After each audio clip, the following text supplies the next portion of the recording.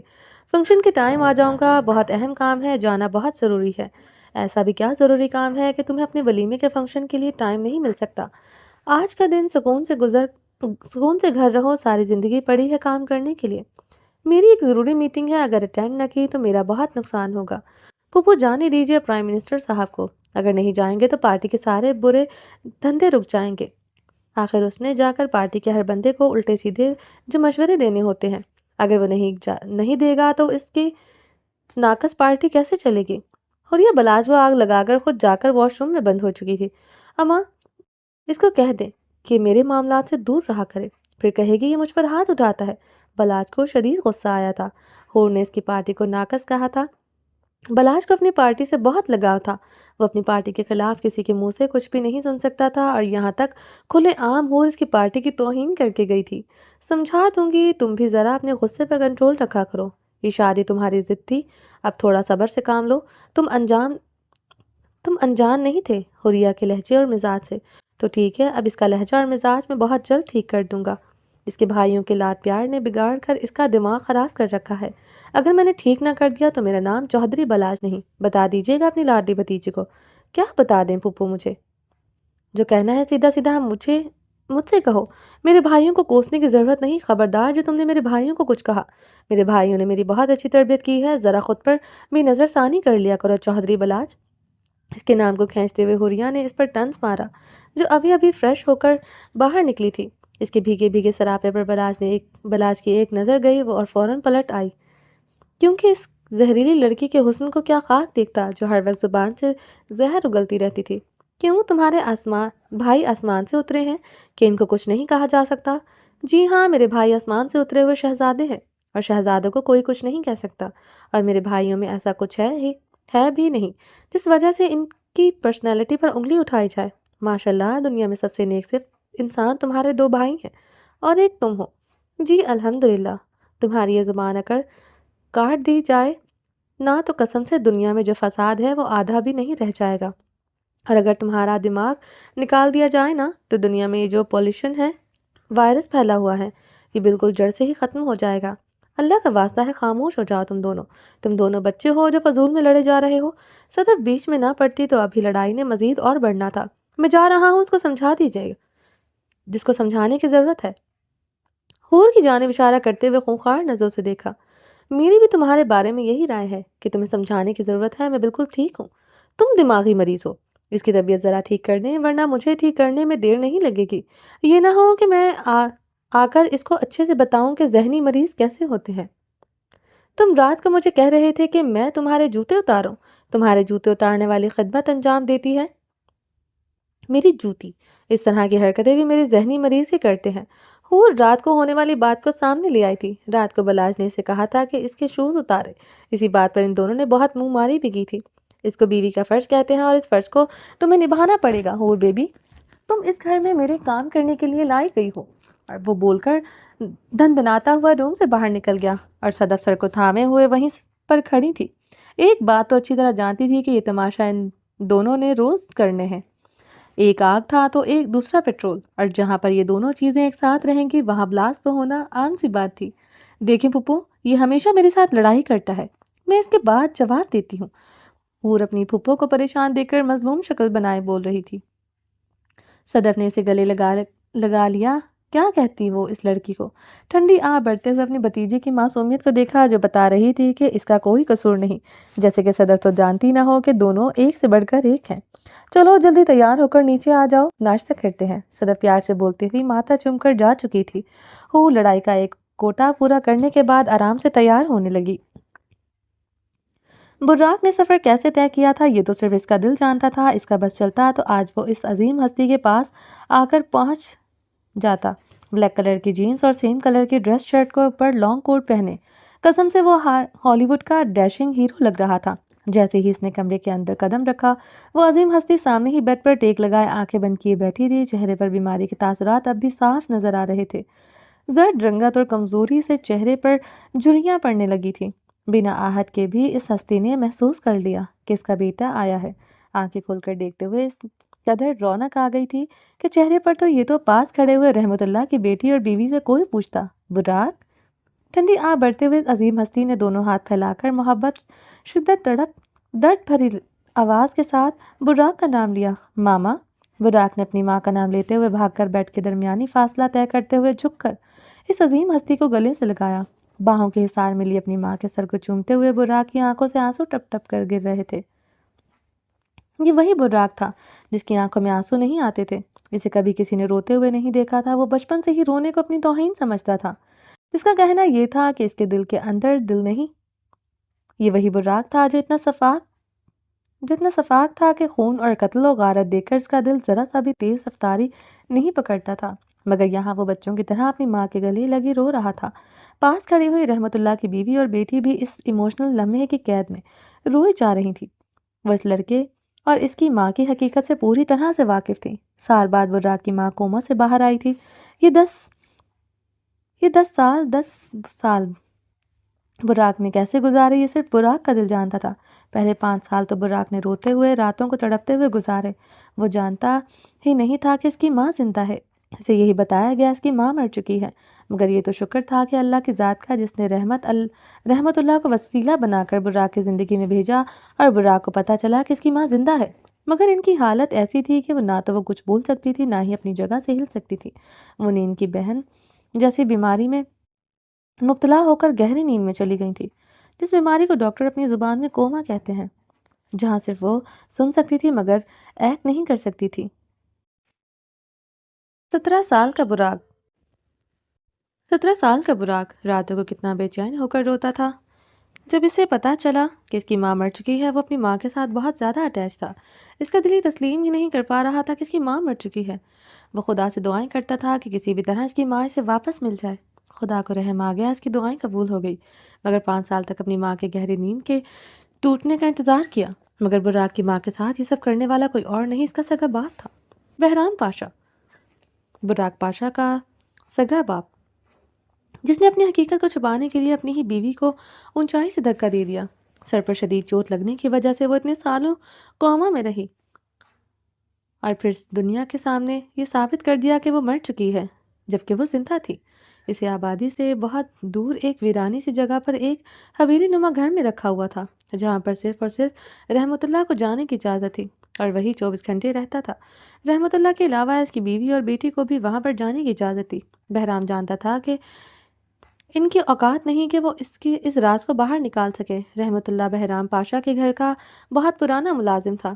اس وقت سے جب بہرام پاشا کی نئی شادی ہوئی تھی، بہرام پاشا کی بیوی زینت بیگم بہت اچھے اخلاق کی نیک خاتون تھی۔ اس نے ہمیشہ نوکروں کے ساتھ بہت رحم دلی والا سلوک رکھا، جبکہ بہرام پاشا بالکل اس کے برعکس تھا، غریبوں پر ڈھونس جمانے والا بے رحم انسان۔ اس کے لیے تو غریبوں کی عزت بھی کوئی معنی نہیں رکھتی تھی، مگر رحمت اللہ بہت وفادار ملازم تھا، جس کے لیے اس کے مالک کا ہر حکم سر آنکھوں پر تھا۔ دونوں میاں بیوی 5 سال تک خاموش رہے، یہاں تک کہ براق کو بھی حقیقت نہیں بتائی، جبکہ وہ دن براق کو اپنی ماں کے لیے تڑپتا ہوا دیکھتے تھے۔ کئی بار بتانے کی ہمت کی مگر پھر بھی خاموش ہو جاتے تھے۔ ایک تو وفاداری، دوسرا بہرام کا ڈر۔ بہرام اپنے بیٹے سے بہت پیار کرتا تھا، پیار تو براق بھی اپنے باپ سے بہت کرتا تھا، مگر جس دن اس پر یہ حقیقت کھلی تھی اس کے باپ نے اس کی ماں کے ساتھ یہ سلوک کیا، اس دن سے وہ اپنے اندر کے جذبات کو نام ہی نہیں دے سکتا تھا۔ وہ اپنے باپ سے نفرت کرتا ہے یا محبت یا کچھ بھی نہیں۔ رحمت اللہ نے براق پر یہ حقیقت اس دن کھولی جب ایک دن رات رحمت اللہ اور اس کی بیوی دونوں حویلی میں زینت بیگم کے پاس رکے ہوئے تھے اور گھر پر اس کی بیٹی اکیلی تھی۔ اس کی بیٹی کی عمر یہی کوئی 15-16 سال تھی۔ رحمت اللہ کی صرف ایک ہی اولاد تھی۔ رحمت اللہ کی بیٹی اسکول سے واپس آ کر ماں کا ہاتھ بٹا دیتی، گھر کے چھوٹے موٹے کام بھی کر دیتی رہتی تھی۔ آج بھی اس کی ماں اس کے ذمہ چھوٹے موٹے کافی کام لگا کر آئی تھی اور اس نے سوچا کہ رات کو تو وہ واپس اپنی بیٹی کے پاس چلی جائے گی۔ ان کے تو وہم و گمان میں بھی نہیں تھا کہ ایسا کچھ ہو سکتا ہے۔ جب کبھی دونوں میاں بیوی حویلی میں ایمرجنسی کی وجہ سے رکتے تو اپنی بیٹی کو یہاں پر ساتھ لے آتے تھے۔ آج ان کے رکنے کا کوئی ارادہ نہیں تھا۔ گیٹ پر چوکیدار اور گارڈز موجود تھے اور رحمت اللہ اپنی بیوی کو چھوڑ کر واپس آ جاتا۔ آج بھی ان کا یہی ارادہ تھا، مگر اس دن بارش بھی زیادہ ہونے کی وجہ سے وہ اپنی بیوی کو نہیں چھوڑ کر آ سکا، کیونکہ یہ آبادی سے دور کافی ویران جگہ تھی جہاں پر زینت بیگم کو رکھا گیا تھا۔ کچے راستوں کی وجہ سے بارش میں آنے جانے میں بہت دقت ہوتی تھی۔ دونوں میاں بیوی گھر پر موجود نہیں تھے اور رحمت اللہ کے فون کر کے بتانے پر بھی آج رات کو وہ نہیں آ سکیں گے۔ بہرام نے شیطانی دماغ نے ایک گندی سوچ کو اجاگر کرتے ہوئے انہیں آرام سے وہاں پر رکنے کی اجازت دی۔ اس رات بہرام پاشا شراب کے نشے میں دھت ہو کر بنا اس بچی کی عمر کا لحاظ کیے اس کی عزت کو تار تار کرنے کا ارادہ لیے اس بچی کے کمرے میں گیا۔ وہ بچی چھوٹی تھی، معصوم تھی۔ چیخو پکار کرنے لگی تو بہرام نے 2 تھپڑ اس کی آواز حلق میں ہی دب کر رہ گئی تھی۔ براق جو اپنے روم سے نکل کر کچن میں شاید پانی لینے کی غرض سے باہر نکلا تھا، اسے ہلکی سی غیر معمولی ہلچل محسوس ہوئی تو نہ چاہتے ہوئے وہ اس کے قدم اس لڑکی کے روم کی طرف بڑھ گئے۔ رحمت اللہ کی بیوی کو گھر کا ہی ایک سٹور روم دیا گیا تھا جہاں پر وہ رات کو اپنی بیٹی کے ساتھ سوتی تھی۔ براق بالکل ایسا نہیں تھا جو اس طرح کسی لڑکی کے کمرے کی طرف رات کے اس پہر جاتا، مگر نہ جانے کیوں اس کے قدم کچھ عجیب سی ہلچل محسوس کرتے ہوئے اس طرف بڑھ چکے تھے۔ جیسے ہی اس نے دروازہ کھولا اس کے رونگٹے کھڑے ہو گئے۔ وہ تو کبھی سوچ بھی نہیں سکتا تھا اس کا باپ جسے وہ اتنا بے انتہا پیار کرتا ہے وہ ایسا نکلے گا۔ بچی کے ساتھ زبردستی کرنے کی کوشش کرتے ہوئے بہرام کو دیکھ کر براق کا خون کھول اٹھا۔ براق نے قریب جا کر زور سے دھکا دے کر اپنے باپ کو بیڈ سے نیچے گرا دیا۔ اگر اس وقت اس کے باپ کی جگہ کوئی اور شخص ہوتا تو براق اس کا منہ توڑ دیتا، مگر بدقسمتی سے وہ اس کا باپ تھا جس پر وہ ہاتھ اٹھا کر گناہگار نہیں ہو سکتا تھا۔ ماں باپ جیسا بھی ہو، اولاد کو اللہ تعالیٰ نے یہ حق نہیں دیا کہ وہ اپنے ماں باپ پر ہاتھ اٹھا سکے۔ پاس پڑی ہوئی چادر کو اٹھا کر اس بچی کے اوپر ڈال دیا۔ وہ بچی اس بہرام کی وحشت سے اس قدر ڈری سہمی ہوئی تھی کہ ڈر سے کانپ رہی تھی، مگر اس شخص کی بے شرمی کی حدیں تو یہ تھی کہ سب کچھ براق اپنی آنکھوں سے دیکھ چکا تھا، مگر پھر بھی وہ اپنا گناہ تسلیم کرنے کو تیار نہ تھا۔ وہ شخص ماننے کو تیار ہی نہیں تھا کہ اس نے غلط کیا ہے۔ وہ اس بچی پر الزام لگا رہا تھا کہ یہ ایسی ہے، اس زبردستی اس کے کمرے میں آنے کی کوشش کرتی ہے، اس کو بچی مت سمجھو، اس کے جسم میں بڑی آگ ہے وغیرہ بےہودہ الفاظ اس بچی کے کردار کی دھجیاں اڑاتا جا رہا تھا صرف خود کو بچانے کے لیے۔ مگر براق بچہ نہیں تھا، 20 سال کا سمجھدار لڑکا تھا۔ وہ جانتا تھا کہ اگر وہ روز اس کے کمرے میں جاتی ہے تو آج یہ شخص جو کہنے کو اس کا باپ ہے وہ اس کمرے میں کیا کر رہا ہے، مگر اس کا جواب اس شیطانی آدمی نے یہ کہہ کر دیا کہ اس کمرے میں گئی تھی، کہ وہ اس کے کمرے میں گئی تھی اور وہ اسے سمجھا کر چھوڑنے آیا تھا کہ اپنی عزت کو یہ نیلام مت کرو۔ مگر کمرے میں لڑکی نے زبردستی سے اپنی جانب کھینچتے ہوئے اس سے اس گناہ پر آمادہ کیا۔ اگر آپ میرے باپ نہ ہوتے تو میں آپ کا گلا دبا دیتا۔ آپ کو میں بیوقوف نظر آتا ہوں جو سچائی کو سمجھ نہ سکوں؟ میں جانتا ہوں کہ آپ جھوٹ بول رہے ہیں۔ براق کے چلانے پر بہرام خاموش ہو گیا، کیونکہ آج پہلی بار براق نے اپنے باپ کے سامنے اس طرح چلایا تھا۔ وہ اپنے باپ سے اتنی محبت کرتا تھا کہ براق کے معصوم دل میں فجر کے لیے نفرت اور بدکرداری کی سب باتیں بہرام نے بھری تھی۔ ایک بچے کے لیے اس کا باپ آئیڈیل اور ایماندار شخص ہوتی ہے۔ ایک بچے کے لیے بہت مشکل ہوتا ہے یہ سمجھنا کہ اس کا باپ اسے کبھی کوئی غلط رائے دے سکتا ہے یا غلط چیز متعارف کروا سکتا ہے۔ جہاں باقی سب لوگوں کے لیے آسان ہوتا ہے سچائی کو دیکھنا، مگر وہیں پر ایک بیٹے کے لیے بہت مشکل ہوتا ہے کہ وہ اپنے باپ کی سچائی کو دیکھ کر تسلیم کر سکے۔ اپنے باپ کی محبت میں وہ سچ اور جھوٹ میں فیصلہ نہیں کر پا رہا تھا۔ یہ پہلا انکشاف ہوا تھا براق پر جب اسے پتا چلا کہ اس کا باپ ایسا بھی کچھ کر سکتا ہے۔ اسے پہلے تو اگر اپنی آنکھوں سے نہیں دیکھا تھا تو شاید وہ یقین بھی نہ کرتا کہ اس کا باپ ایسی گندی اور گری ہوئی حرکت کر سکتا ہے۔ کتنا یقین کرتا تھا وہ اپنے باپ پر۔ اس کے بعد ہی تو براق نے یہ سوچنا شروع کیا تھا کہ جو کچھ وہ فجر کے بارے میں کہتا ہے وہ بھی غلط ہو سکتا ہے۔ دل تو اس کا کبھی بھی تسلیم نہیں کرتا تھا کہ اس کی محبت غلط ہو سکتی ہے، مگر ہمیشہ باپ کی باتوں کے آگے براق ڈبل مائنڈڈ ہو جاتا تھا۔ سال کا براق معصوم تھا، آج کے براق سے بالکل مختلف۔ آج 20 سال کا براق بہت دور تک سوچنے کی صلاحیت رکھتا تھا، حاضر دماغ تھا، مگر آج سے 7 سال پہلے والا براق معصوم اور نادان تھا، جس میں ہمت نہیں تھی اپنے باپ کے سامنے اپنی بات رکھنے کی۔ اوپر سے ماں کے جانے کے غم نے اسے پوری طرح سے توڑ دیا تھا۔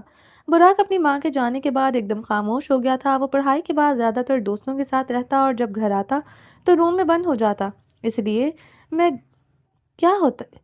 گھر میں کیا ہوتا ہے، کیا نہیں، کون آ رہا ہے، کون جا رہا ہے، براق اس بات سے پوری طرح سے غافل تھا۔ اسی وقت براق نے رحمت اللہ کو فون پر کہا تھا کہ وہ کہاں ہے اور وہ فوراً اپنی بیٹی کے پاس آئے۔ براق نے کوئی لحاظ نہیں رکھا تھا کہ بہرام اس کا باپ ہے۔ اس نے ساری سچائی فون پر ہی رحمت اللہ کو بتا دی۔ اس کے سامنے اس وقت صرف اس کا باپ نہیں، اس بچی کا مجرم تھا جس کی عمر 15-16 سال تھی۔ براق نے اسے پانی پلا کر سر پر ہاتھ رکھتے ہوئے یقین دہانی کروائی کہ وہ سیف ہے، چیخ کر اپنے باپ کو کمرے سے باہر نکال دیا۔ صبح ہونے والی تھی تو کچھ ہی دیر میں رحمت اللہ اور اس کی بیوی گھر پہنچ گئے۔ رو رو کر ساری حقیقت اس کی بیٹی نے اپنے ماں باپ کے گوش گزار دی تو رحمت اللہ کے پاس الفاظ نہیں تھے۔ وہ کن الفاظوں سے براق کا شکر ادا کرتا۔ وہ حیران تھا کہ ایک جانور کے گھر انسان کیسے پیدا ہو سکتا ہے۔ بہرام تو ہمیشہ سے ہی ایسا تھا، یہ بات تو رحمت اللہ ہمیشہ سے جانتا تھا کہ ہر رات جب براق سو جاتا تو بہرام کے کمرے میں ہر رات ایک نئی عورت آتی تھی جسے پیسے دے کر اپنی بھوک مٹاتا، عورتوں کے جسم کے ساتھ کھیلتا۔ بہرام کا سب سے فیورٹ مشغلہ تھا۔ اس آدمی کے اندر کیا کیا خرابی نہیں تھی، ہر بات سے رحمت اللہ واقف تھا۔ کوٹوں پر جانا اس کو بہت پسند تھا، حد سے زیادہ شراب نوشی کرنا، لوگوں کی بیٹیوں کی عزت کے ساتھ کھیلنا، مگر رحمت اللہ یہ نہیں جانتا تھا کہ اس کی گندی نظر اس کی بیٹی پر بھی ہے۔ حرام طریقے سے پیسے کما کر بزنس کو عروج پر لے گیا تھا۔ پیسہ اتنا تھا کہ ساری زندگی بیٹھ کر بھی دونوں ہاتھوں سے اٹھاتا تو کبھی ختم نہ ہوتا۔ براق اپنے باپ کی اصلیت سے بالکل بھی واقف نہیں تھا۔ رحمت اللہ حیران تھا کہ ایسے شخص کے گھر میں براق جیسا بیٹا کیسے پیدا ہو گیا۔ شاید براق کے اندر اس کی نیک ماں کا خون اور پرورش تھی، جس کی وجہ سے اس نے اس کی بیٹی کی عزت بچائی۔ براق اپنے باپ سے بالکل مختلف تھا، مگر ایک حقیقت تھی کہ بہرام اپنے بیٹے سے بے انتہا پیار کرتا تھا، اس لیے اپنے بیٹے کے سامنے تو خاموش ہو گیا، مگر رحمت اللہ کو اکیلے میں اس نے دھمکی دی کہ اگر اس نے کوئی سٹیپ لیا یا یہاں سے کام چھوڑ کر جانے کی کوشش کی تو اس کی بیٹی کو وہ کہیں سے بھی اٹھوا سکتا ہے۔ کب تک براق تمہاری حفاظت کرے گا؟ کبھی تو وہ اپنے کام کاج کے لیے جائے گا، ساری زندگی اس کی حفاظت نہیں کر سکتا۔ دھمکا کر رحمت اللہ کو خاموش کروا دیا گیا تھا۔ بہرام نے رحمت اللہ کو ایک بات کی تسلی دی کہ اگر وہ اس کی بات کا حکم مان لے تو آج کے بعد اس کی بیٹی کی ہر طرف سے وہ نظر اٹھا کر بھی نہیں دیکھے گا۔ صاف الفاظوں میں اس کی بیٹی کی عزت تب تک محفوظ تھی جب تک اس کی غلامی میں رہے گا اور اس کا حکم مانتا رہے گا۔ ہار مانتے ہوئے رحمت اللہ نے بہرام کی بات مان لی، کیونکہ رحمت اللہ بہرام پاشا کی طاقت سے بخوبی واقف تھا۔ وہ جانتا تھا کہ یہ شخص جو بول رہا ہے وہ کر بھی سکتا ہے۔